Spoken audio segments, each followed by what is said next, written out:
नारायणं नमस्कृत्यं नरं चैव नरोत्तमं देवीं सरस्वतीं व्यासं ततो जयमुदीरयेत्।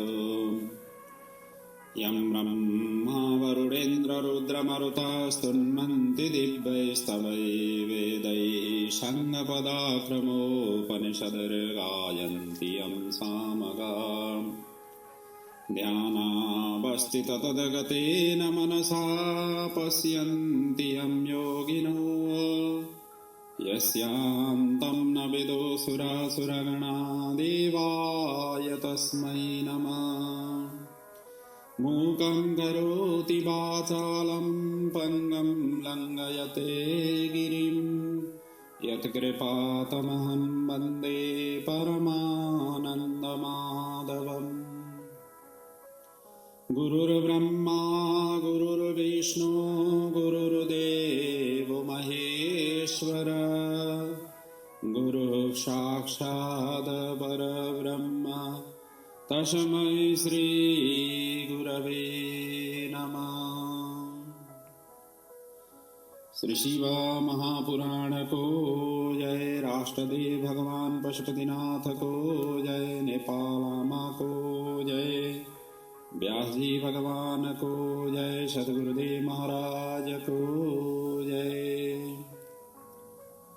नेपाल भित्र र विश्वभरि छरिएर रहनुहुने समस्त आमा बुवा दाजुभाइ दिदीबहिनीहरूका हृदयमा विराजित भगवान पशुपतिनाथ स्वरूप आत्मा तत्त्वलाई वन्दन गर्दै विद्वान विदुषी गुरु आचार्य चरणहरूमा वन्दन गर्दै शिव महापुराणका यी अमर कथाहरूलाई हजुरहरूको समक्ष अनवरत रूपले पुर्याउँदै आउने क्रममा हामी शिव महापुराणको अन्तिम वायवीय संहिताको पनि उत्तर भागका कथा प्रसङ्गहरूमा छौँ।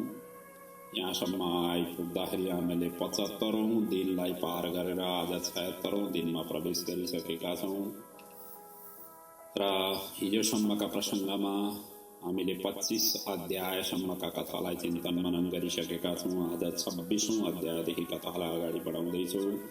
जम्मा यसमा 41 अध्याय छन् र यिनी 41 अध्यायका साथसाथै शिव महापुराणको पूर्णाहुति पनि हुनेछ।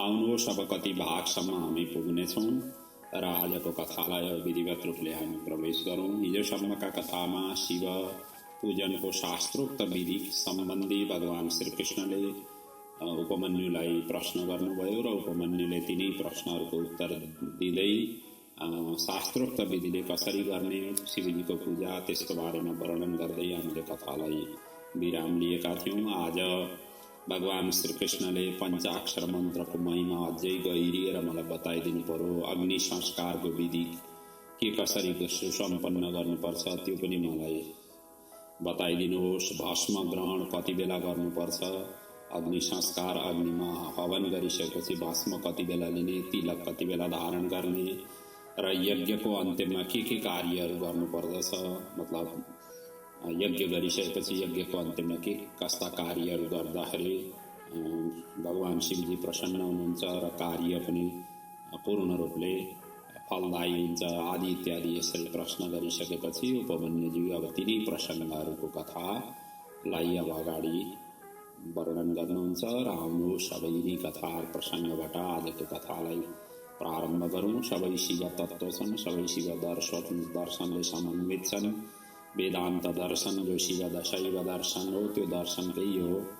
सबै महिमाहरू चाहिँ शिव पुराणले यस्तो गहिरिएर यसरी व्यापक रूपले चिन्तन गरेको छ कि शैव दर्शनका अन्य ग्रन्थहरूमा जे जस्ता छुटफुट या जे जस्ता प्रसङ्गहरू कम या ज्यादा छन् तिनीहरूलाई समेटेर एकै ठाउँमा यस्तो भव्य रूपले यस्तो गहिराइले यी प्रसङ्गहरूमा वर्णन गरेर शिव तत्त्वलाई एकदम सबै समाजभित्र चाहिँ एउटा व्यापक रूपले प्रचार प्रसार गराउनका लागि यो शिव महापुराण अत्यन्त सारगर्भित यस्तो किसिमको महिमाले भरिएको ग्रन्थ हो।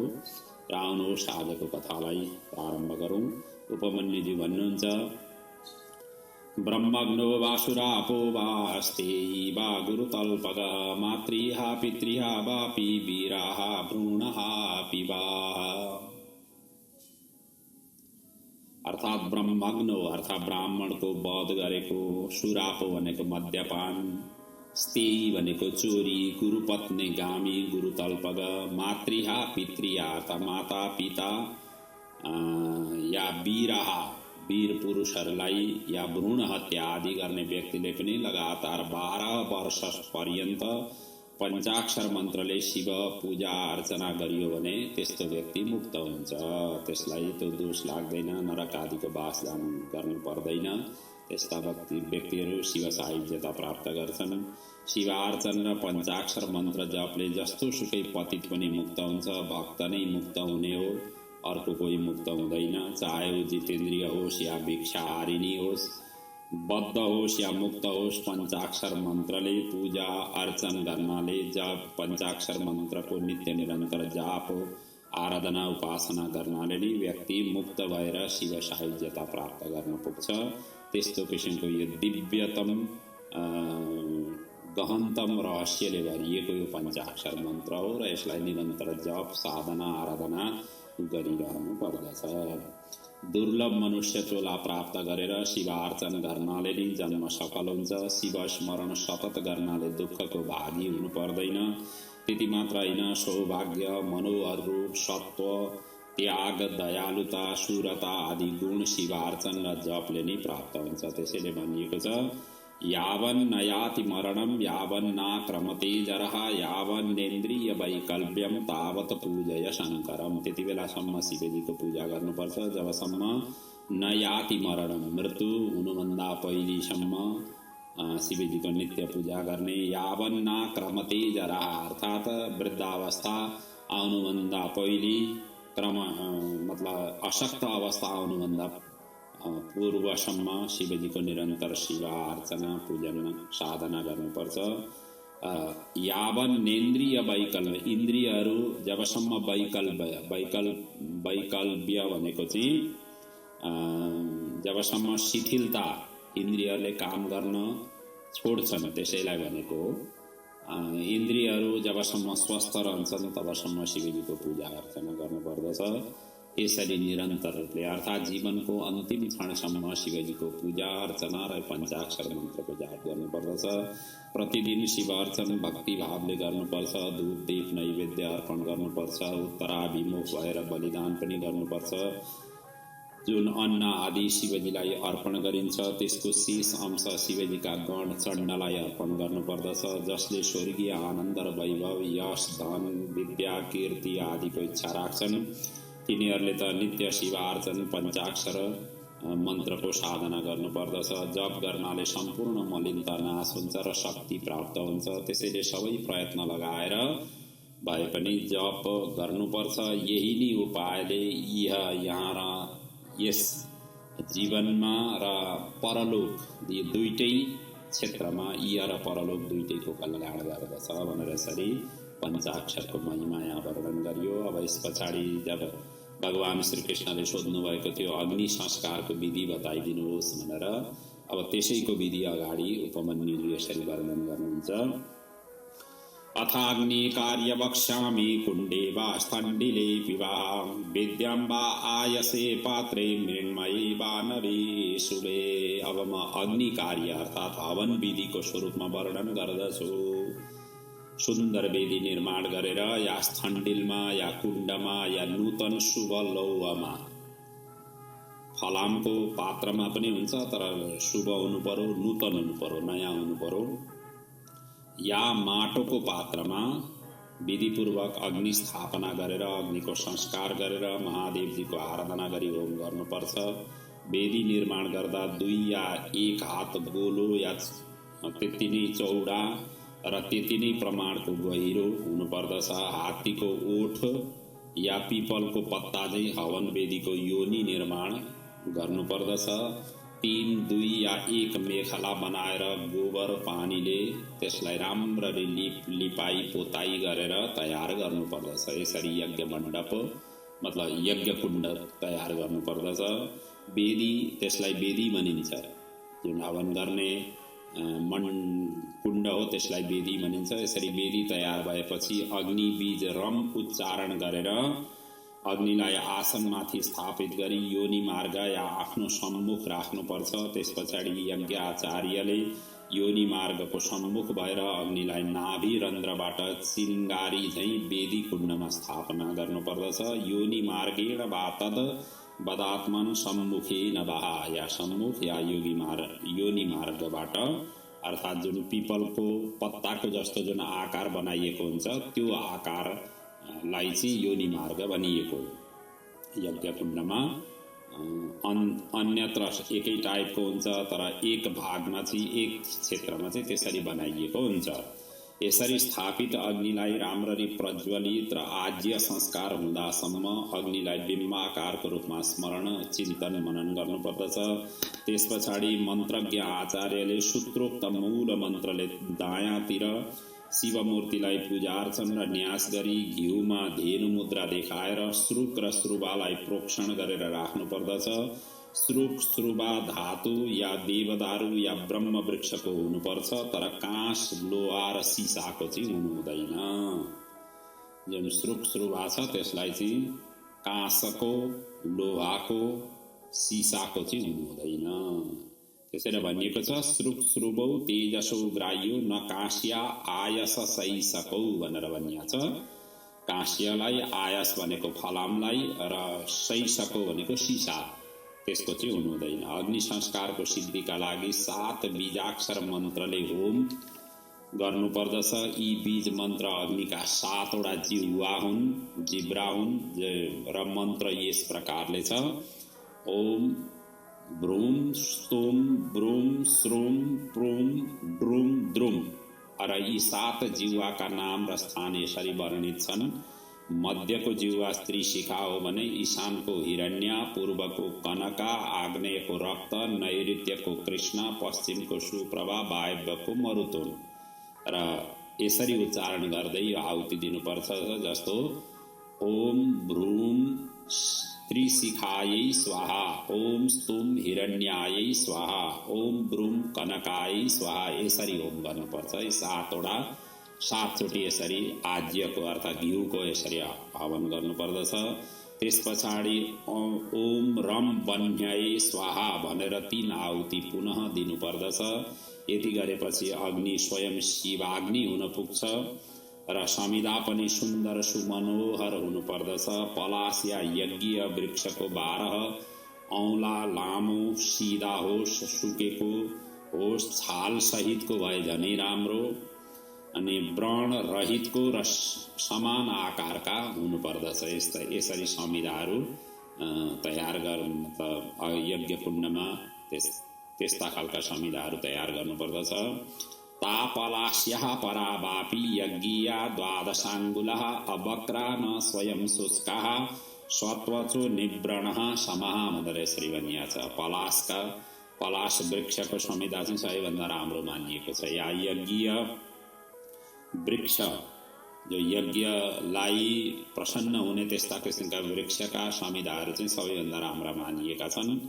12 औंलाको समिधा नभएदेखि 10 औंलाको या प्रादेश या दुर्वाङ्कुर जतिको लामो कमसे कम हुनुपर्दछ। जसरी दुबो जति लामो हुन्छ त्यतिको त कमसे कम हुनुपर्दछ। त्योभन्दा पनि साना चाहिँ त्यस्ता टुक्रा टाक्रीहरूले चाहिँ हवन नगर्नु भनेर भनिएको छ। यसै गरी हवनीय सामग्रीमा लावा, सर्स्यौं, जौ, तिल, घिउ, सुखा मेवा, सुवासित वनस्पति आदि मिश्रण गरिएको हुनुपर्दछ। जो होमीय पदार्थ जुन छ त्यो होम सामग्री, हवन सामग्री त्यसरी तयार गर्नुपर्दछ। त्यति मात्र होइन, सम्भव भए भक्ष्य, लेह्य, चोष्य पदार्थको पनि हवनीय पदार्थमा मिलाएर त्यसरी आहुति दिनुपर्दछ। श्रुवाले घिउको आहुति र हातको देवतीर्थ या ऋष्यतीर्थद्वारा सामग्री हवन गर्नुपर्दछ। अब देवतीर्थ भनेको अगाडिको औंलापट्टिबाट हो, ऋषि तीर्थ भनेको चाहिँ कान्छी औंलादेखि तलतिर, कान्छी औंलादेखि मूल भागतिरको जुन भागलाई भनिन्छ त्यसलाई चाहिँ देवतीर्थ भनिन्छ। र यसरी यी क्षेत्रबाट चाहिँ हवनको सामग्रीको आहुति दिनुपर्दछ। अग्नि प्रज्वलित भएपछि यी मन्त्रले पहिले प्रार्थना गर्नुपर्दछ। यी मन्त्रहरू चाहिँ यस प्रकारले वर्णन गरिएका छन् यहाँ। त्रिपादं सप्तहस्तं च चतुश्रृङ्ग द्विशीर्षकं मधुपिङ्गं त्रिनयनं शकन्दर पेन्दुशेखरं रक्तं रक्ताम्बरालेपं माल्यभूषणभूषितं सर्वलक्षणसम्पन्नं सुपवीतं त्रिमेखलां शक्तिमन्तं श्रुश्रुभौ च दधानं दक्षिणे करे तोमरं तालवृन्तं च घृतपात्रं तथोत्तरे। यसरी यो अग्निको प्रार्थना गरेर, अग्निदेवलाई प्रार्थना गरेर हवनको कार्यलाई अगाडि बढाउनु पर्दछ। अग्निको गर्भधान, सीमन्तोन्नयन, पुंसवन आदि गरेपछि उपरोक्त मन्त्रले ध्यान गर्नुपर्दछ, जसमा अग्निलाई बालकको स्वरूपमा वर्णन गरिएको छ, जो 3 चरण, 7 हात, 4 सिङ, 2 शिर, मधुजै पीतवर्ण, 3 नेत्र, जटाजुट सहित, चन्द्रमा शिरमा, लाल वस्त्र, आलेपन, माला र भूषणले विभूषित, मेखला र यज्ञोपवीत धारण, श्रुवा दाहिने हातमा तोमर ताल वृक्षको पातको पङ्खा र घृतपात्र अर्को हातमा लिएका सर्वाङ्ग सुन्दर अग्निदेवलाई प्रणाम गर्दछु। यी जुन अगाडि जुन मन्त्र बोलिएका थिए त्यो मन्त्रको चाहिँ भाव अर्थात् अर्थ चाहिँ यस प्रकारले हो। यसरी प्रार्थना गर्नुपर्दछ। त्यस पछाडि अग्निको जात कर्म, नालक छेदन, मुण्डन, कर्णवेद, उपनयन आदि संस्कार गर्नुपर्दछ। त्यस पछाडि विधिवत उद्देश्य अनुरूपको सम्पूर्ण होम गर्नुपर्दछ। अन्त्यमा शिष्टकृत आगा राज्य होम र पूर्णाहुति गर्नुपर्दछ। यज्ञको फल शिवको नित्य कृपा होस् भनी अर्पण गर्नुपर्दछ। त्यसरी गरिएको हवनको कार्य चाहिँ सबैभन्दा श्रेष्ठ हुन्छ। अब त्यति भइसकेपछि अगाडिका प्रसङ्गहरूमा भस्म ग्रहण र यज्ञान्त कर्मको विषयमा वर्णन गरिएको छ। शिवाग्निर भस्म संग्राह्य अग्निहोत्रोद्भवं तुवा, अर्थात् हवन गरेपछि विधिवत भस्म ग्रहण गर्नुपर्दछ। भस्मलाई शुद्ध धातु पात्र या लकडी या मृत्तिका पात्र या शिला आदिमा राखेर तयार गर्नुपर्दछ। अपवित्र पात्र या अयोग्यद्वारा भस्मलाई तयार गर्नु हुँदैन, योग्य व्यक्तिले गर्नुपर्छ। त्यसै गरी भस्मलाई चरण स्पर्श या नाग्नु हुँदैन। यदि चरणको स्पर्श भयो भने त्यो अशुद्ध हुन्छ, नागियो भने झनै अशुद्ध भयो र त्यसो भयो भनेदेखि त्यो भस्मलाई अशुद्ध मानिएको हुन्छ। त्यस्तो भस्म ग्रहण गर्नु हुँदैन। साथै हवनको उत्तर पूजा अर्थात् देव विसर्जन पूर्व नै भस्म ग्रहण गरिसक्नुपर्छ। देव पूजन जो उत्तर पूजन हुन्छ, देव विसर्जन हुन्छ। यान्तु देवागणा सर्वे पूजामादाय पार्थिवम भनेर त्यसरी यज्ञ वेदिका सबै देवी देवताहरूलाई विदाई गर्नुभन्दा पहिले नै भस्म ग्रहण गरिसक्नुपर्छ। र त्योभन्दा पहिले नै ग्रहण गरिएन भनेदेखि देवता विसर्जन भइसकेपछि त्यो भस्म चाहिँ चण्ड भस्म हुन्छ। चण्डको मात्रै अधिकार हुन्छ, चाण्डालको मात्रै अधिकार हुन्छ। त्यस्तो भस्म ग्रहण गरेर फलदायी हुँदैन। अनि अगाडि भनिएको छ अग्नि कार्य सुसम्पन्न भएपछि बलि कार्य गर्नुपर्दछ। त्यस पछाडि विद्यासनमा गुरुलाई राखेर पूजा अर्चन गर्नुपर्छ।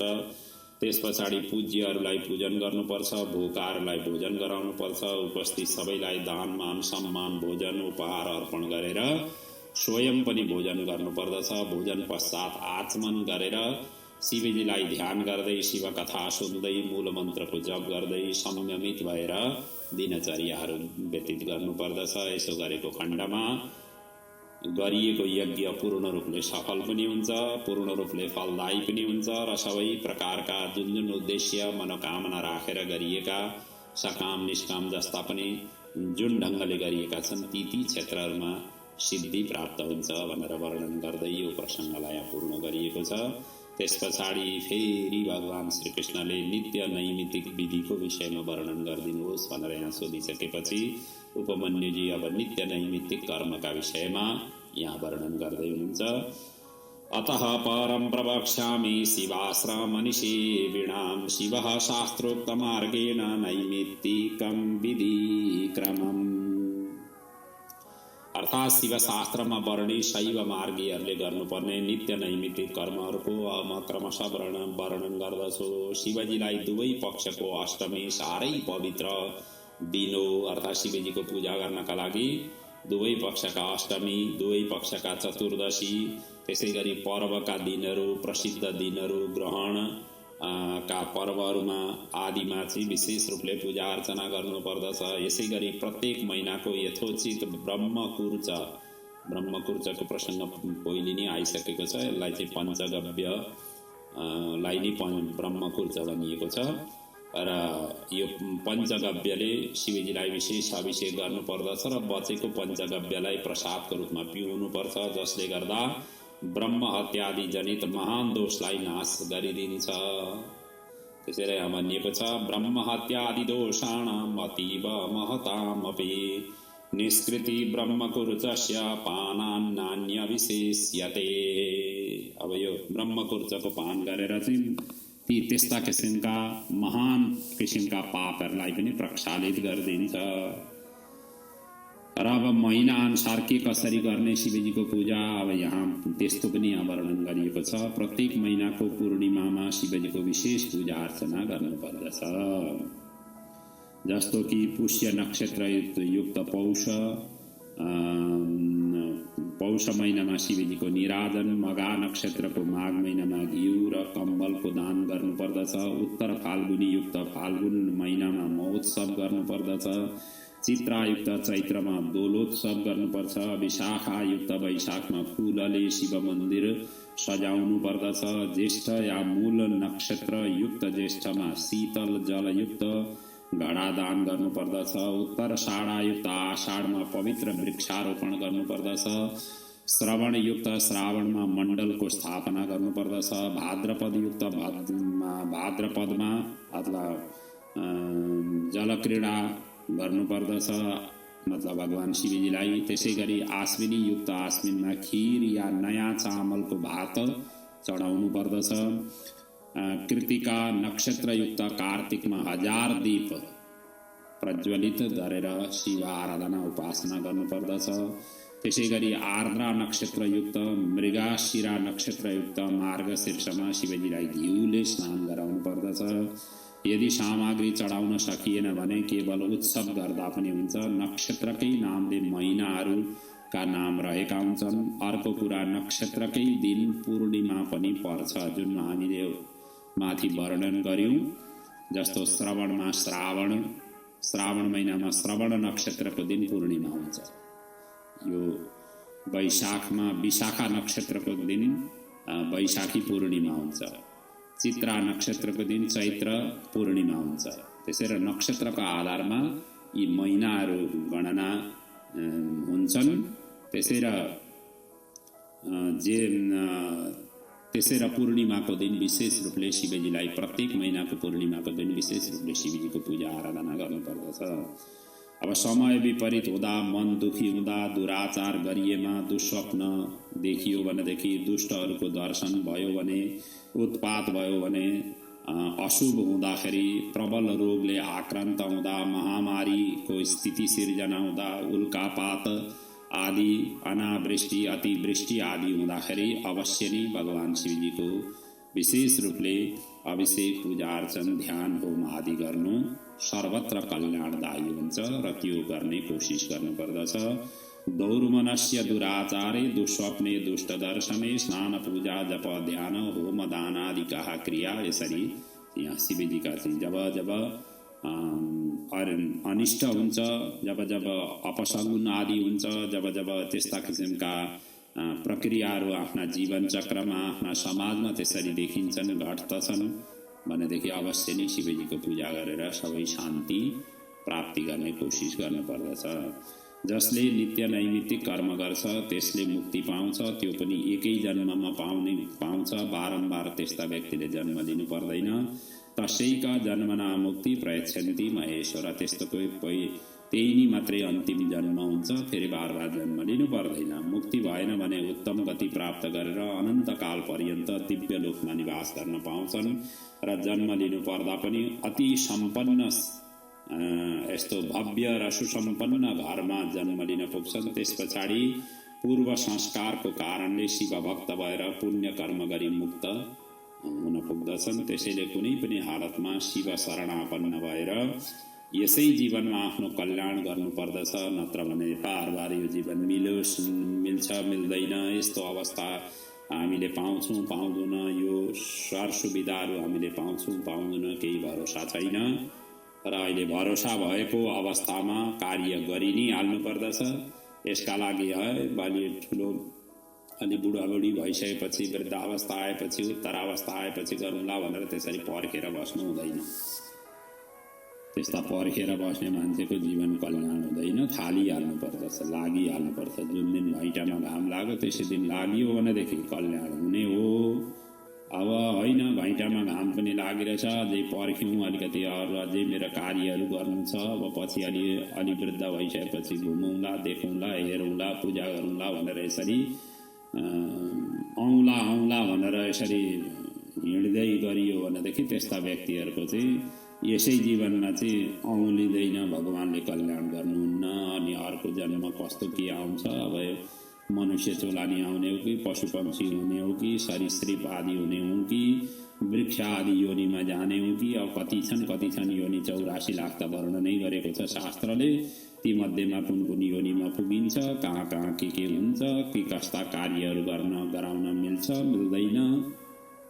त्यसैले घैँटामा घाम लाग्यो पर्खिने होइन, थालिहाल्नुपर्छ।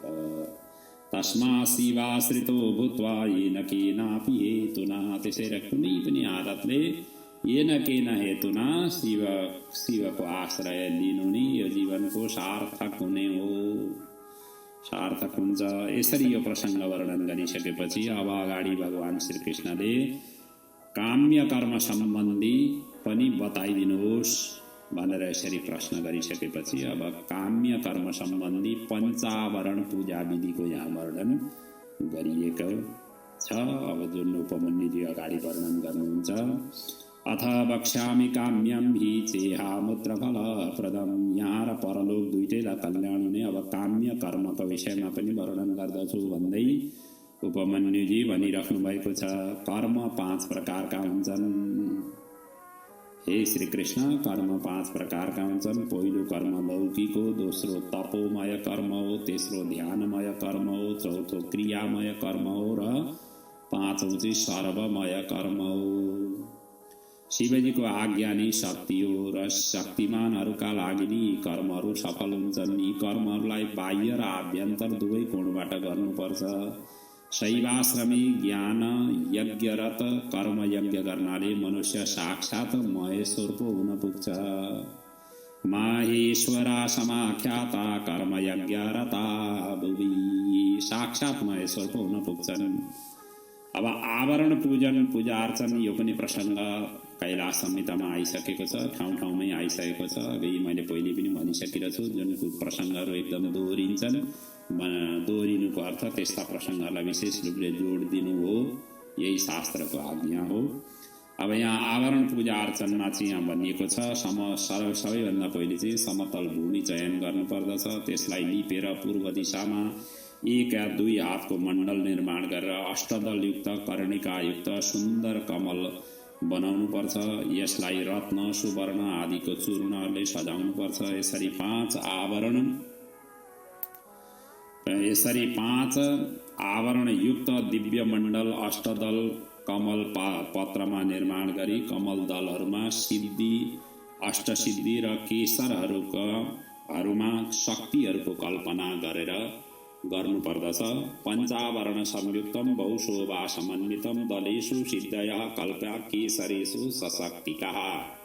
यसरी कल्पना गरेर पूजा अर्चना आरम्भ गर्नुपर्दछ। त्यस पछाडि पूर्व दलमा वामदेवादि 8 रुद्रलाई स्थापना, कमल कर्णिकामा वैराग्य र बीजमा 9 शक्तिहरूको कल्पना गर्नुपर्दछ। त्यसै गरी कमल दलको कन्दमा शिवात्मक धर्म, नालमा शिवाश्रित ज्ञान, कर्णिकाको माथि अग्नि, सूर्य र चन्द्रमाको मण्डल बनाउनु पर्दछ। त्यस पछाडि शिव विद्यात्मक 3 तत्त्व र सबै कल्पित आसनमाथि सुन्दर सुखद र रङ्गी बिरङ्गी फूल बिछाएर पञ्चावरणले युक्त अष्टदल युक्त कमलमा पार्वती सहित महादेवको पूजा अर्चन गर्नुपर्छ, जसको विधि चाहिँ अब यहाँ क्रमशः वर्णन गरिएको छ। दिव्यायुधावरै युक्तं दिव्यगन्धानुलेपनं पञ्चः वक्त्रं दशभुजं चन्द्रखण्ड शिखामणिम्। अब यी जब माथि वर्णन गरिएका त्यसैको यो श्लोक हो। र महादेवको पूर्वतिर मुख सौम्य बाल सूर्य झै कान्तियुक्त, पश्चिम मुख पूर्ण चन्द्र झै मन्द हास्ययुक्त, उत्तर मुख चाहिँ मुगा झै नील केशले युक्त, दक्षिण मुख श्याम मेघ झै भ्रिकुटी कुटिल घोर दृश्ययुक्त, पाँचौं मुख स्फटिक मणि झै चन्द्र रेखा झै उज्जवल रहेका छन्, त्यसरी चिन्तन गर्नुपर्दछ। यसै गरी महादेवको सौम्य विग्रह निवृत्त कलाले जानु, प्रतिष्ठा कलाले कण्ठ र नाभि, विद्या कलाले ललाट, त्योभन्दा माथि शान्त कला, त्यसभन्दा पनि माथि शान्त्यातीत कलाले युक्त अत्यन्त मनोहारिणी रूपमा विराजित छन् भनेर यसरी कल्पना गर्नुपर्छ। त्यसै गरी पञ्चाध्वा व्यापी साक्षात कला पञ्चक स्वरूप ईशान मुकुट अघोर हृदय वामदेव गुह्य सद्योजात चरणयुक्त भएर 38 कलामय मूर्तिको रूपमा विराजित छन्, यसरी कल्पना गर्नुपर्छ। त्यसै गरी महादेव ओंकारमय हंस शक्तिले युक्त साक्षात तत्वत्रय रूप विद्या मूर्तिका स्वरूपमा विराजित छन्। यस्ता शिवजीलाई मूल विद्याद्वारा यथाविधि पाद्य अर्घ आचमन आदिद्वारा षोडशोपचार पूजन गर्दै जानुपर्छ र विसर्जन पूर्व पञ्चावरणको पूजा अर्चन गर्नुपर्दछ। यसरी पूजा र विसर्जन गर्नुपर्दछ। अब यो पञ्चावरणको पूजा विधिको यहाँ अलिकति वर्णन गरिएको छ। तत्रादौ शिवयो पार्श्वे दक्षिणे वामत क्रमात् गन्धादै अर्चयेत् पूर्वं देवी हेरम्ब षड्मुखैः। अब प्रथम आवरण, अब यी प्रसङ्गहरू पहिले पनि आइसकेका छन्, मैले अघि पनि भने। यो प्रथम आवरणमा चाहिँ यो सबैभन्दा पहिले शिवको दाहिने र देब्रेतिर श्री गणेश र कार्तिकेयको पूजा गर्नुपर्दछ। त्यस पछाडि चारै दिशाहरूमा शक्तिसहित ईशानादि पञ्चब्रह्मलाई सद्योजात पर्यन्त पूजा अर्चना गर्नुपर्छ।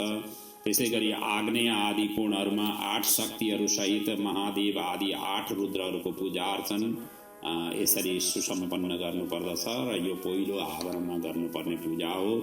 दोस्रो आवरणमा चाहिँ अनन्तं पूर्वदिक पत्रे तत्शक्तिं तस्य वामतः सूक्ष्म दक्षिणादिकं पत्रे सहशक्त्या समर्चयेत्। अर्थात् अष्टदल पद्म पत्रको पूर्व दिशामा शक्ति सहित अनन्तलाई, दक्षिणमा सूक्ष्म, पश्चिममा शिव, उत्तरमा एकनेत्र, ईशानमा रुद्र, आग्नेयमा त्रिमूर्ति, नैऋत्यमा श्रीकृष्णलाई, वायव्यमा शिखण्डीलाई यसरी पूजा अर्चना गर्नुपर्दछ। ध्यान रहोस् कि यिनीहरूको वामाङ्गमा यिनीहरूका शक्तिहरूलाई पनि साथसाथमै पूजा अर्चना गर्नुपर्दछ। यसै गरी तेस्रो आवरणमा चाहिँ तृतीय आवरणे पूज्या शक्तिभिश्चाष्टमूर्तय। अब यहाँ तृतीय आवरणमा चाहिँ अष्टदल कमलको पूर्वादि क्रमले 8 दिशामा अष्टमूर्ति शिवजीको विधिवत पूजा अर्चना गर्नुपर्दछ। शिवजीका 8 स्वरूप हुन् भव, सर्व, ईशान, रुद्र, पशुपति, उग्र, भीम, महादेव। र त्यही क्रमले अन्य 8 शिवजीको पूजा अर्चना गर्नुपर्दछ, जो महादेव, शिव, रुद्र, शङ्कर, नीललोहित, ईशान, विजय, भीम, देवदेव, भवोद्भव र कपर्दिश हुन्। त्यस पछाडि यसै आवरणमा वृषेन्द्र, नन्दी, महाकाल, मातृकाहरू, गणेश, कार्तिकेय, ज्येष्ठा, गौरी, चण्ड, शास्ता, नन्दीश, मुनिन्द्र, वृषभ, पिङ्गल, भृङ्गीश्वर, वीरभद्र, सरस्वती, लक्ष्मी, दुर्गा, शिव, अनुचर समूह, भूतगण र शिवाका सखीहरू यी सबैको पूजा अर्चन यो तेस्रो आवरणमा गर्नुपर्दछ। त्यस पछाडि चौथो आवरणमा चतुर्थ आवरणं ध्यात्वा बहितस्य समर्चयेत् भानु पूर्वदले पूज्यो दक्षिणे चतुरानन। अब यहाँ चाहिँ चौथो आवरणमा आएर चाहिँ पूर्वदलमा सूर्य, दक्षिणमा ब्रह्मा, पश्चिममा रुद्र, उत्तरमा विष्णुलाई पूजा अर्चन गर्नुपर्दछ। त्यस पछाडि यी चारै देवताहरूको आवरण, उनीहरूको 6 अङ्ग र शक्तिहरूका साथ पूजा अर्चन गर्दै जानुपर्छ। यसको साथै दीप्ता, सूक्ष्म, जया, भद्रा, विभूति, विमला, अमोघा, विद्युता आदिलाई पूर्वादि क्रमले पूजा अर्चन गर्नुपर्दछ। यसै गरी आदित्य, भास्कर, भानु, रवि, अर्क, ब्रह्म, रुद्र, विष्णु, विवस्वान, बोधिनी, आप्यायनी, उषा, प्रभा, प्रज्ञा, सन्ध्या, चन्द्रमा, मंगल, बुध, बृहस्पति, शुक्र, शनि, राहु, केतुलाई यहाँ पूजा अर्चना गर्नुपर्दछ। त्यसै गरी द्वादशादित्य, यो चतुर्थ आवरणका पूजाका यहाँ क्रमबद्ध वर्णन गरिरहेका छन्, मतलब त्यही नै वर्णन भइरहेको छ। त्यसै गरी अब यही चौथे आवरणमा द्वादशादित्य, द्वादश राशि, ऋषि, देवता, गन्धर्व, पन्नग, अप्सरागण, यक्ष, यातुधान, हयमुख, सप्त छन्दोमय बालखिल्यहरूको पूजा अर्चना गर्नुपर्दछ। यसै आवरणमा हिरण्यगर्भ, विराज, काल, पुरुष, सनत कुमार, सनक, सनन्दन, सनातन र दक्ष, रुचि, भृगु, मरीच, अंगिरा, पुलस्त्य, क्रतु, अत्रि, कश्यप, वशिष्ठ यिनीहरूका धर्मपत्नीहरू प्रसूति, आकुति, ख्याति, सम्भूति, धृति, स्मृति, क्षमा, सन्नति, अनुसुया, अरुन्धति यिनीहरूको पनि ती पूजा गर्नुपर्दछ। त्यसै गरी चारै वेद, इतिहास, पुराण, धर्मशास्त्र, वेदाङ्ग आदिको पनि पूजा अर्चन यो चौथो आवरणमा गर्नुपर्दछ। यसै गरी यही चौथे आवरणमा वासुदेव, अनिरुद्ध, प्रद्युम्न, संकर्षण, मत्स्य, कुर्म, वराह, नृसिंह, वामन, राम, कृष्ण, अश्वमुख, नारायणास्त्र, पांचजन्य, शंख, सारंग, धनुष, परमहरि, महाविष्णु, सदाविष्णु, प्रभा, सरस्वती, गणाम्बिका, लक्ष्मी, लोकपाल, इंद्र, यम, अग्नि, निरति, वरुण, वायु, सोम, कुबेर, ईशान र महेश्वर र यिनीहरूका आयुध सबै साङ्गोपाङ्ग यिनका आयुधहरू पनि पूजा गर्नुपर्दछ। र जुन आयुधहरूमा चाहिँ मुख्य रूपले त्रिशूल, वज्र, परशु, बाण, खड्ग, पाश, अंकुश, पिनाक र रौद्र स्वरूप क्षेत्रपालको यी आयुधहरूलाई पूजन र क्षेत्रपालको पनि पूजा अर्चना यसै आवरणमा गर्नुपर्दछ। त्यस पछाडि पाँचौं आवरणमा आइसकेपछि चाहिँ सर्वावरण देवानां बहिर्वा पञ्चमे थवः पञ्चमे मातृवी शार्दं मोक्षं पुरतो यजेत। अर्थात् यो आवरणमा चाहिँ अथवा पाँचौं आवरणमा चाहिँ मातृकाहरूको साथमा मोक्षको पूजा अर्चना गर्नुपर्छ। त्यसपछि चारैतिरबाट देव योनिहरूको आकाशमा विचरण गर्ने ऋषिहरूको, सिद्ध, दैत्य, यक्ष, राक्षस, अनन्त आदि नाग समूहहरूको, डाकिनी, भूत, प्रेत, पिशाच, बेताल, भैरव, नदीहरू, समुद्रहरू, पर्वत, वन, सरोवर, पशु, पक्षी, वृक्ष, कीट, क्षुद्र योनि, मनुष्य, मृग आदिलाई यो पाँचौं आवरणमा पूजा गर्नुपर्दछ। यसै गरी ब्रह्माण्ड भित्रका अनेक भुवनहरू, करोडौं ब्रह्माण्डहरूको, ब्रह्माण्डदेखि बाहिर रहेका असंख्य अधिपति सहितका भुवनहरू सबैलाई यसै आवरणमा पूजा अर्चन गर्नुपर्दछ। त्यसै गरी जति पनि चित अचित शब्द वाच्य छन् ती सबै शिवद्वारा नै प्रकट भएका हुन् भन्ने विचार गरेर साङ्गोपाङ्ग पूजा अर्चना यो पाँचौं आवरणमा गर्नुपर्दछ। यसरी पञ्चावरण पूजा अर्चन गरेपछि शिवका लागि सुन्दर व्यञ्जन, शुद्ध महाचरु या आफ्नो शक्ति अनुसार तयार गरेको भोजन, जलपान आदि अर्पण गरेर निराजन गर्नुपर्दछ। त्यस पछाडि शेष पूजा अर्चनलाई क्रमशः पूजा पद्धतिको आधारमा पूर्णाहुति गर्नुपर्दछ, पूर्ण गर्नुपर्दछ। यसरी गरिसकेपछि यहाँ अन्तिममा भनिएको छ पञ्चावरण काम्य कर्मको फलश्रुति। यदि पञ्चावरण पूजा गरियो, कामना राखेर पूजा गरियो भने त्यसको फल कस्तो हुन्छ त्यसको वर्णन गरिएको छ। काम्य कर्ममा कन्जुसी गर्नु हुँदैन। सबैभन्दा पहिले त तन मन धनले गर्नुपर्छ। आवरण पूजा अर्चना कुनै पनि खालका पूजा अर्चनामा कन्जुसी गरियो भनेदेखि भगवानले के सोच्नुहुन्छ भनेदेखि मैले यसलाई यत्रो दिएर पनि जब मेरो प्रार्थना, पूजन, आराधना गर्ने क्रममा यसले कन्जुसी गर्छ भने अब यसलाई दिइराख्नु पर्दैन भनेर खिच्नुहुन्छ, आफूतिर पर्सन गरिदिनुहुन्छ। त्यसैले एकदम हृदय खुल्ला राखेर, हात खुल्ला राखेर आफूले यथाशक्य त्यसरी कार्य गर्नुपर्दछ। आवरण पूजा अर्चनाले सबै प्रकारका सिद्धि प्राप्ति हुन्छन्। जस्तो कामना राखेर गरिन्छ त्यही अनुरूपको फल प्राप्ति हुन्छ। जस्तो कि कसैले शत्रुमाथि विजय प्राप्त होस् भनेर गरियो भने त्यसैको प्राप्ति हुन्छ। मृत्युञ्जय मृत्युमाथि विजय प्राप्त गर्ने उद्देश्यले पूजा गरिएको छ भने त्यसमा प्राप्ति हुन्छ। महारोगलाई निवारण गर्ने त्यो उद्देश्यले राख्यो भने त्यसलाई प्राप्ति हुन्छ। भय दुर्भिक्ष महाविपत्ति आदि उपस्थित हुँदा अवश्य नै आवरण यो पञ्चावरण पूजा गर्नुपर्दछ। शिवाश्रित भक्तहरूका लागि योभन्दा ठुलो पूजा अर्चना अर्को छँदै नै छैन। त्यसैले योलाई चाहिँ सर्वोपरि पूजाको रूपमा मानेर त्यसरी नै हृदय खुल्ला राखेर गर्नुपर्दछ। पूजा अर्चन पछि स्तुति वन्दना गर्नुपर्छ। पञ्चाक्षर जप गुरु र ब्राह्मणहरूको पूजा अर्चन दान मान सम्मानले मतलब सम्मानयुक्त भएर गर्नुपर्दछ। त्यस पछाडि जसरी आवाहन गरिएको थियो त्यसरी नै ईश्वरलाई अर्पण गर्दै विसर्जन पनि गर्नुपर्दछ। बहुनाम किम प्रलापेन महाव्याप्य निवारकम तस्मादित परम नास्ति परित्राणामि आत्मनः। अब धेरै के भन्नु, यो चाहिँ पञ्चावरण पूजन चाहिँ इह र परलोक दुवैलाई कल्याण दिने पूजा पद्धति हो। र जो पूजाको आश्रय लिएर शिवजीको आराधना उपासना गर्ने व्यक्तिका लागि योभन्दा सर्वोपरि पूजा अर्को हुँदैन। त्यसैले यो गर्नुपर्दछ भनेर यहाँ यसरी वर्णन गर्दै यो प्रसङ्गलाई यहाँ पूर्ण गरिएको छ। अगाडिको अध्यायमा पञ्चावरणमा वर्णित सम्पूर्ण देव देवीहरूको स्तुति र अभिष्ट पूर्ति र मङ्गलको कामना गर्दै पुरा एउटा अध्याय वर्णन गरिएको छ। यो अध्याय चाहिँ उत्तर भागको 31औं अध्याय हो। यो अध्यायमा कुल जम्मा 189 वटा श्लोकहरू छन्। यसमा पूर्व वर्णित पञ्चावरण जुन थिए त्यो उल्लेख गरिएका सम्पूर्ण देवी देवताहरूको स्तुति गरिएको छ। यसको पाठ गर्नाले पञ्चावरण पूजाको फल पूर्ण रूपले प्राप्त हुन्छ भनेर यसको महिमा वर्णन गरिएको छ। र जहाँसम्म लाग्छ सम्पूर्ण शिव पुराणको सबैभन्दा धेरै श्लोक भएको अध्याय लगभग यही अध्याय हो। जहाँसम्म मैले अध्ययन अनुसन्धान गरे अनुसार यति लामो अध्याय शिव पुराणमा अरू छैनन् र यो यति ठुलो अध्याय पनि हो।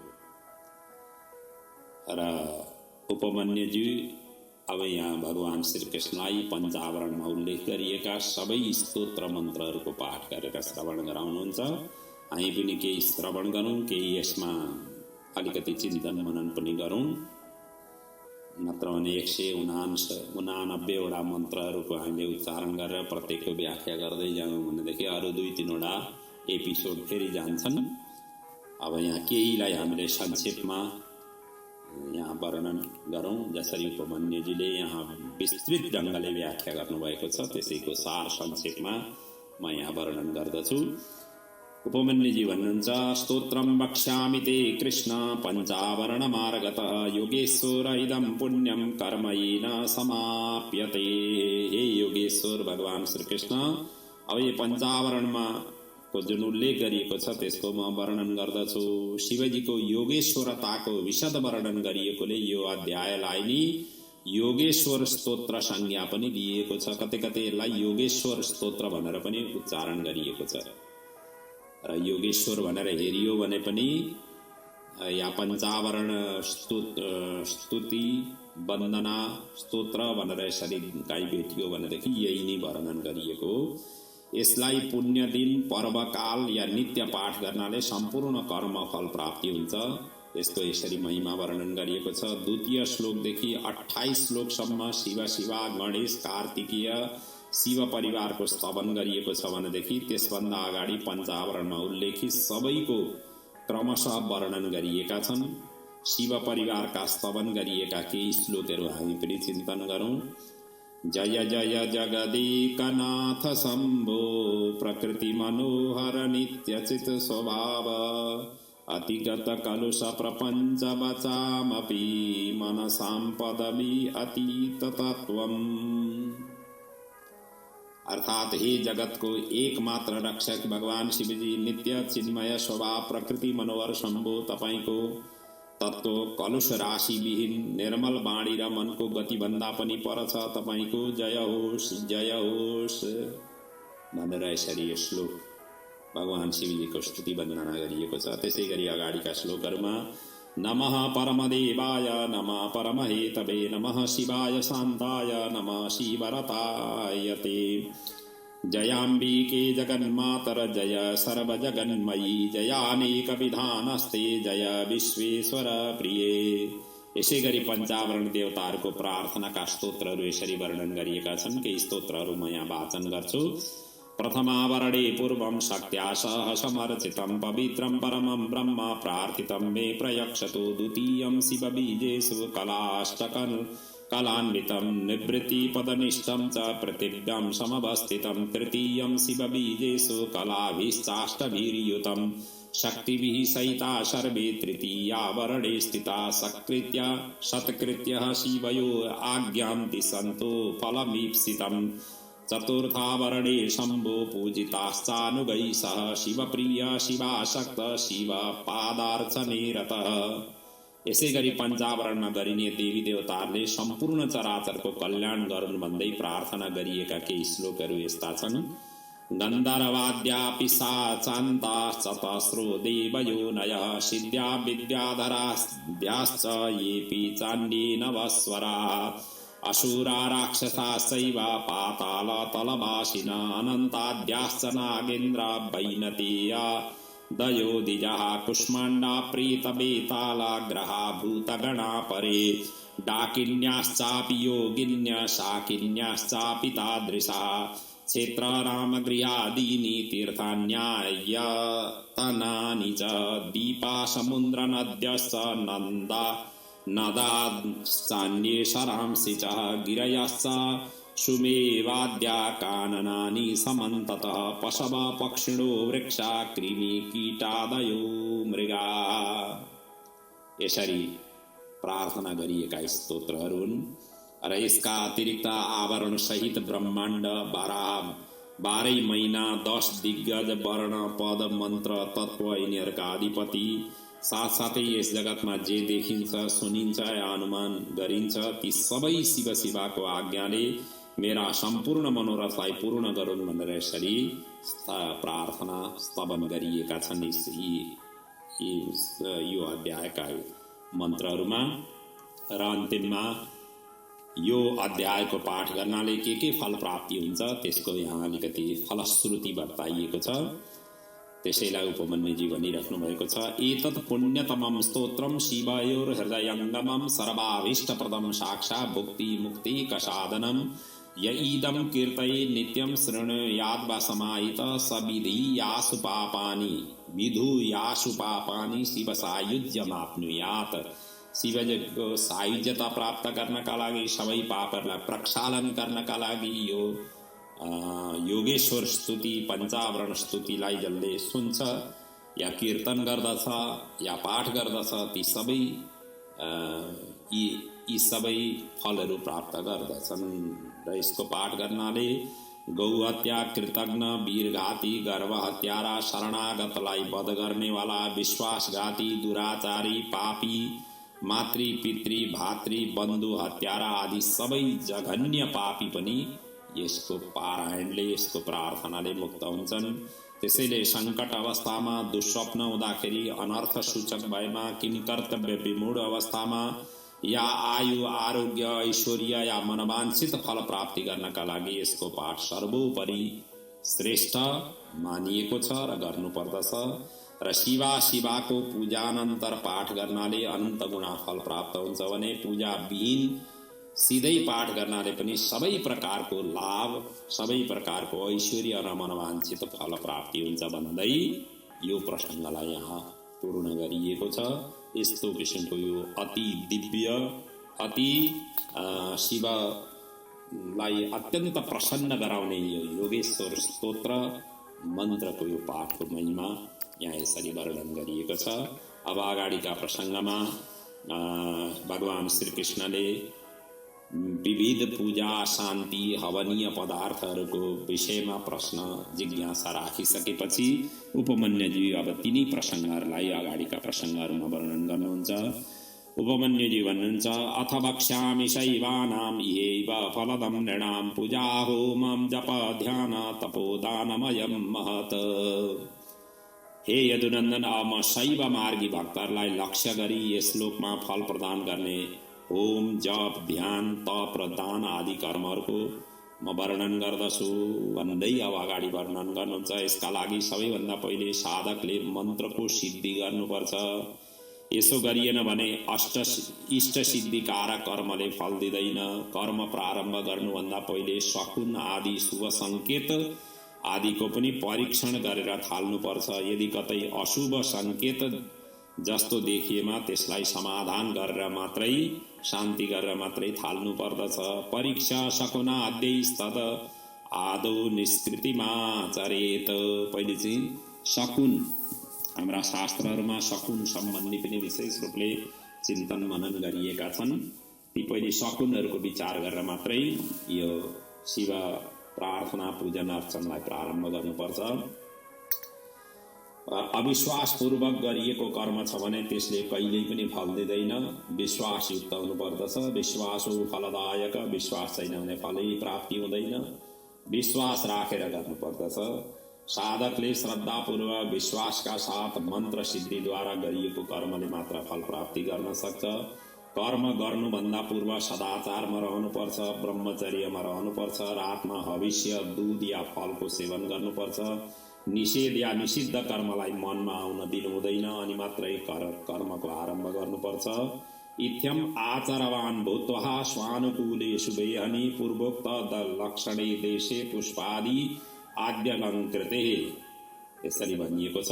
त्यसै गरी आचारवान भएर शुभ क्षेत्रमा शुभ दिनमा सुन्दर मण्डपको बीचमा भद्रासनमा बसेर शिवलाई विधिवत पूजा अर्चना गर्नुपर्छ। यसै क्रममा ईशान कलशदेखि लिएर सद्यो जाप पर्यन्त 8 दिशामा 8 कलशहरूको विधिवत पूजा अर्चन गर्नुपर्दछ। ईशान आदि 5 ब्रह्मको 6वटै अङ्गको र पञ्चावरणको पूजा अर्चना गरी शिव मन्त्र को 1 लाख जप गर्नुपर्दछ। जपस्य मूलमन्त्रस्य लक्ष्य परमसङ्ख्या, लक्ष्य भनेको चाहिँ लाख, 1 लाख जप गर्नुपर्छ।